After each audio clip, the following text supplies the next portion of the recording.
Ako si Sara Duterte. Tatakbo bilang Pangulo ng Pilipinas. Okay, kita niyo yung intro ko. Tatakbo po si VP Sara ng pagka-presidente by 2028. So, ako po si Edgar Mejorada, OFW sa Spain. Suportado ko po si VP Sara sa kanyang pagkakandidato bilang presidente ho ng Pilipinas by 2028. At ito na nga, pasiuna ulit.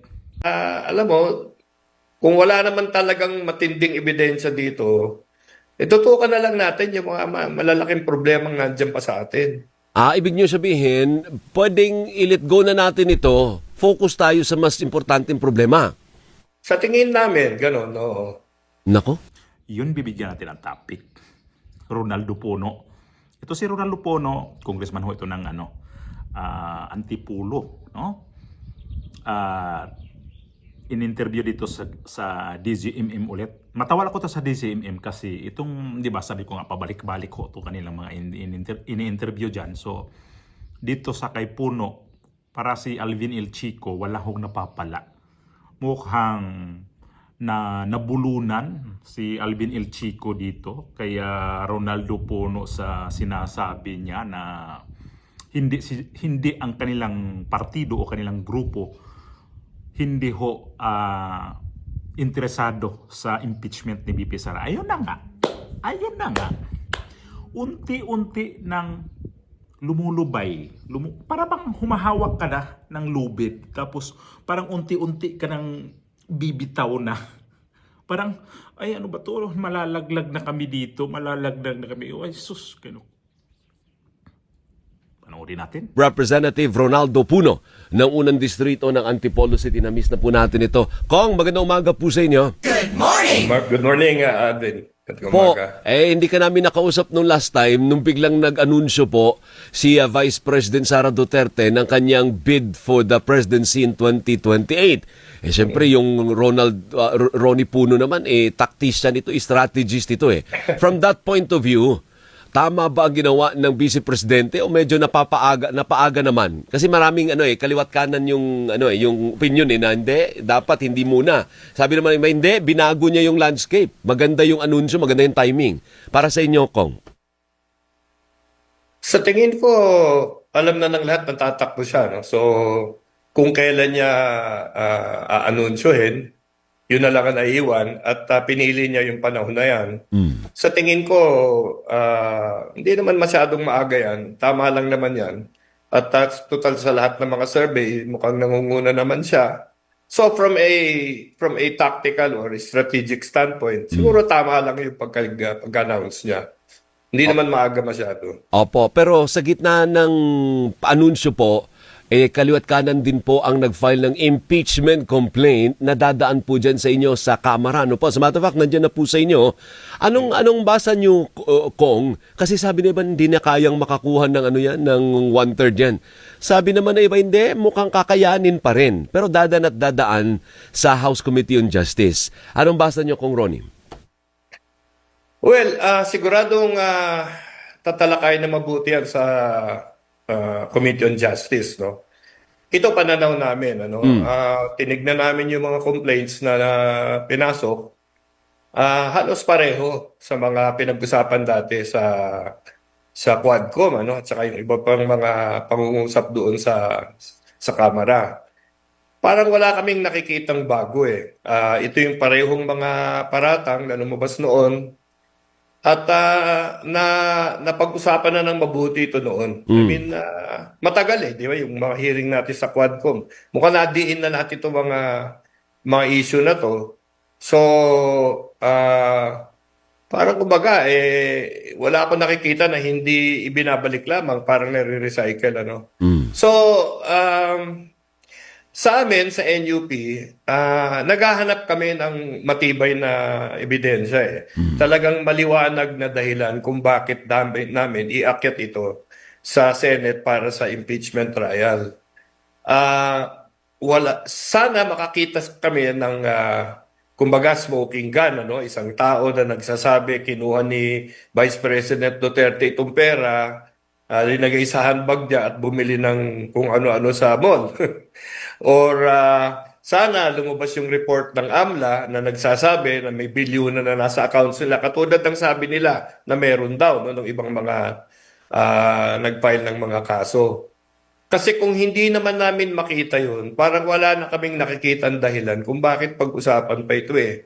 Ang dami nating problema, alam niyo yung ekonomiya natin bumababa, hindi pa rin nasusolusyonan lahat ng mga public works na issues, hindi pa napapalabas yung report ni Senator Panculo Lacson sa Blue Ribbon na mukhang hinaharang ng ibang tao. So para sa amin, alam mo, kung wala naman talagang matinding ebidensya dito, tutukan na lang natin yung mga malalaking problema nandiyan pa sa atin. Ibig nyo sabihin, pwedeng i-let go na natin ito, focus tayo sa mas importanteng problema. Sa tingin namin, gano'n, no. Nako. Ilan ba ang miyembro nyo sa NUP, Congressman? Mga mahigit 40. Marami-rami rin. Ano po? Konti lang naman kami, pero ang sa tingin ko, pagka hindi kami nakakita ng matinding dahilan kung bakit dapat ituloy ito, unang-una, hindi kami magtatayo ng party stand dito, no? So malamang papabayaan namin yung mga miyembro namin magdesisyon ng sarili nila. Kasi sa totoo lang, ngayon, mga sa usap-usapan namin, marami talaga ang nag-iisip na hindi na dapat itulak ito eh. Pero tignan natin, depende rin sa ebidensya. Kung may mailabas sila sa committee hearings na talaga makukumbinsi yung tao, at saka tayo, na talagang may madiin na rason kung bakit dapat iakyat ito sa Senado, tsaka na lang natin gagawin yun. At isa pa, pagdating sa Senado yan, parang, alam mo, parang wala naman na boto doon eh. Ngayon pa lang, hindi pa nag-uumpisa. Ang naririnig na namin is talagang walang pupuntahan yan sa Senado kung mag-impeachment trial. So Opo. parang kumbaga, bakit pa natin ginagawa lahat ito, no? So, parang as we speak, Baka siguro tignan natin yung mga unang hearing kung anong mga lalabas dyan. So, as we speak, Tayo kung magdesisyon ng Pinan. as we speak, Kong, parang hindi tayo sigurado if yung mga nagpo-push nito ay makakakuha ng bilang. I think the magic number, kung umabot man sa plenaryo yan, is a little over 100. Parang 105 ba? 106? So, hindi... Kailangan 130 eh. 100 ano? 30. 130. 130 ang Ganun. kinasa. Mga ganun, no? So, hindi kayo kampante na makukuha yung 130 at this point? Well, depende sa ibang partido, no? Sila siguro kung talagang buo loob nila na ituloy ito, baka makuha nila siguro. Pero kami, ang partido namin talaga, pinag-iisipan namin na mabuti ito dahil alam mo, marami rin kami tinitignan na ibang mga problema na dapat tutukan pa eh. Kung ito lang, magsasayang tayo ng maraming oras dito, mga hearing, tapos aakyat sa Senado. Pag umakyat sa Senado to, walang gagawin iba yung Senado, kundi ito sa maraming panahon. So parang, alam mo, kung hindi naman tayo nakasiguro na mayroon talagang dahilan at ang ebidensya hindi naman masyadong madiin, baka wag na lang muna natin tutungan. Akala ni Alvin El Chico, may may makukuhang magandang balita dito kay Ronaldo Puno. Pero ang kanyang narinig kay Ronaldo Puno ay mukhang nagpapaano pa sa kanya. Parang nasira ang araw ni Alvin El Chico sa time na to na in-interview kanina. Narinig naman natin ang sinabi niya. Ano to, hayaan na natin ang ganito. Hindi niyo i-impeach ito. Hindi niyo to buburahin na talaga dito para di makakakandidato ng pagka-presidente sa 2028. Ay, Alvin El Chico mukhang dismayado sa nangyari. At si Puno, ang nangyari kay Puno ay na frustrated tuloy ang ibang nakakarinig sa kanyang interview kasi yun ang sabi niya eh. Si Puno naman babaliktad ka na ba? Ilalaglag mo na ba itong mga kasamahan mo dyan sa House of Representatives? Tanong ko lang, Congressman Puno, although para sa akin, favor to. Gamitan natin bakla-bakla kasi natawa lang talaga ako dito kay Puno ngayon kasi hindi niya suportaan itong impeachment ni VP Sara. Kasi pagdating naman din, ika nga sa Senado, wala rin naman. Parang ano niya ba, wala bang patutunguhan din yan doon. Ano bang ano namin dito? Mag-effort kami dito na i-impeach naman sa House of Representatives. Tapos yung mga sampa sa impeachment, narinig na rin namin yan sa Quadcom. Tapos yung impeachment noong nakaraang taon, ganun pa rin yan. Wala lang, sabi di ba? Sabi, walang bago. Wala nga naman talagang bago. Kaya dito pa lang, sa ibang congressman, di na sila di na sila mapakaliba. Parang, ano ba to? Ano ba to? Saan ba talaga tayo hindi ganito? Mukhang si Bongbong Marcos, wala naman tong matibay na kandidato itong 2028. So si VP Sara, deklarado na. Si Bongbong Marcos ngayon, nangarag pa lang kung sino yung gusto niyang gawing official candidate sa kanyang administrasyon.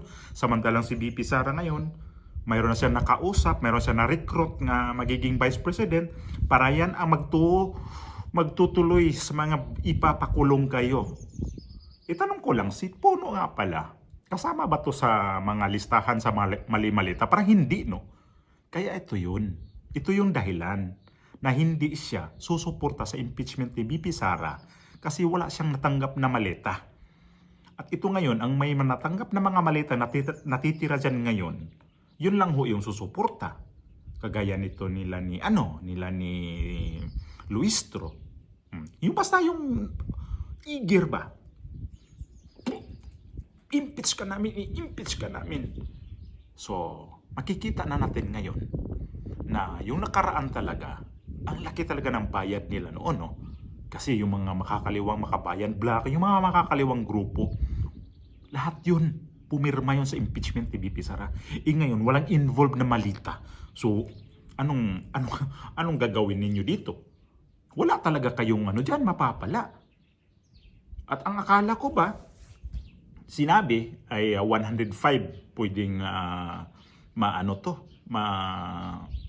ma-express itong impeachment ni VP Sara sa Senado, pero sabi ni Puno 130 daw.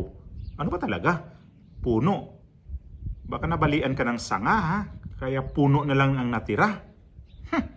Tapos, itong si Puno, ang sabi niya, mayroon daw silang 40 members ng INUP. So, 40 members, marami-rami rin yun, ha? Kung 130 ang inyong kailangan para ma-impeach si VP Sara, para mag-green lane yan, papuntang Senado, kunti na lang ang idadagdag ninyo. Kaya lang ayaw yung kanilang 40 na miyembro na INUP, hindi daw bubuto dito. At I think miyembro itong si Kiko Barsaga ho dyan sa INUP. Kaya lang, suspindido ho ito. Di lang natin alam, baka pagbalik ni Kiko Barsaga, kasama na ho to dito sa buboto o hindi. Kaya lang sa ngayon, si Kiko Barsaga, suspindido pa. Kasama nila yan. Ito si Puno mismo ang nagpa-suspend niya noon pangalawang beses. So, ibig sabihin, itong INUP, sit aside na to. So, ang ibig sabihin nito, itong mga lakas ngayon sa House of Representatives, mag-ano lang natin yung mga partido kasi doon pa rin yan politika nga ito So, ibig sabihin nito, itong lakas CMD, ito na ho yun ang medyo malaki-laki na miyembro ho dyan kasi marami ho yan Di ko alam kung ilang eksakto na mga congressman na miyembro ho ng lakas dyan sa House of Representatives. Palagay ko, sapat din itong lakas. Pero paniwala ka ba na itong miyembro ng lakas ngayon, hindi na si Martin Romualdez ang speaker. Pipirma ho to sa impeachment ni VP Sara. Paano to kung itong mga to? Dalawang utak ngayon nila ang hindi gumagana. So, malabo. So, pagdating nga daw sa Senado, wala din So, magkikita rin natin sa Senado kung sino ang nandoon. Ang iba dyan, mga re-elected. So, anong gagawin nila yan dyan? Ako ba re-elected? I-sacrifice ko tong sarili ko sa impeachment na to? Paano kung hindi ma-impeach si VP Sara tapos Visayas at Mindanao, kailangan ko ng boto dyan. Di ba? So, ang gawin ko nito, Wag na. Di natin i-impeach yan. Total, ito si Bongbong Marcos, di naman to re-elected eh.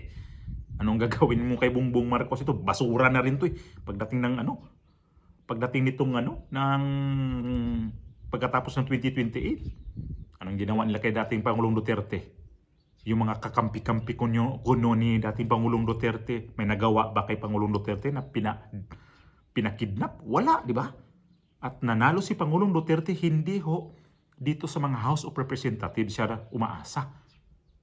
Hindi ho siya umaasa sa mga local government. Hindi siya umaasa sa mga governors. Kasi ilan naman ang governors ang kakampi ni dating Pangulong Duterte, at mangyayari ito kay VP Sara ulit ngayon. Sino ba ngayon ang nakaupo na mga kapartido ni VP Sara sa mga lokal, provincial na mga provincial na mga official? Kukunti lang, mabilang mo sa daliri. So alam nila ngayon na ito si Bongbong Marcos kukuha pa kung sino yung magiging itapat kay VP Sara. So nandito na, nag-declare na to si VP Sara ng kanyang pagkakandidato. So nakita naman natin ngayon kung ano talaga yung paninira nila dito, ano ang tinitira nila kay VP Sara, hanggat pag lahat, nakikita naman natin, lahat ng mga Duterte. Binubuljak, pilit niya, buljakin lahat eh. Di ba? So, sa ngayon pa lang, itong impeachment ni VP Sara, binabantayan ho ito. Kaya ho ito, medyo nagtagal na naman kasi inaantay nila na mayroon magkaroon ng 1/3 na magpa-file na diretso na 1/3. Wala eh. So, 4 na impeachment, dadaan ho ito sa procedure na dinaanan sa kay Bongbong Marcos. So, anong gagawin nila dito? Titingin-tingin na lang to sa kaliwa, kanan, harap. Kahit naman ako, congressman din ang takbuhan ko sa sunod. Yung distrito ko, kapag nanalo tong si VP Sara, ay di, susuportaan ko na to. Di, kaya ito, ngayon, ang interview na to ni bad trip si Alvin L. Chico, taga DZMM. DZMM, tandaan ninyo ha, si Martin Romualdez ho ang may-ari sa inyo dyan ha, pinaka-big boss nyo yan. So bigo si Alvin L. Chico na makakuha ng magandang information, magandang salita dito kay Ronaldo Puno dito sa Antipolo, na akala ni Alvin L. Chico, inantay niya to eh, na ito impeach namin yan, sapat kami dito na. Hindi niya alam na siya tinawagan, may pangbubula pa siya sa bandang bungad eh. Kaya lang narinig niya ang sa Zoom interview na mukhang malungkot, malumanay itong si Ronaldo Puno. Di ang siguro niya, kamot ulo eh. Naku naman si Ronaldo Puno, ba't bigla tong tumagilid, biglang bumaliktad na, bumalingbing na.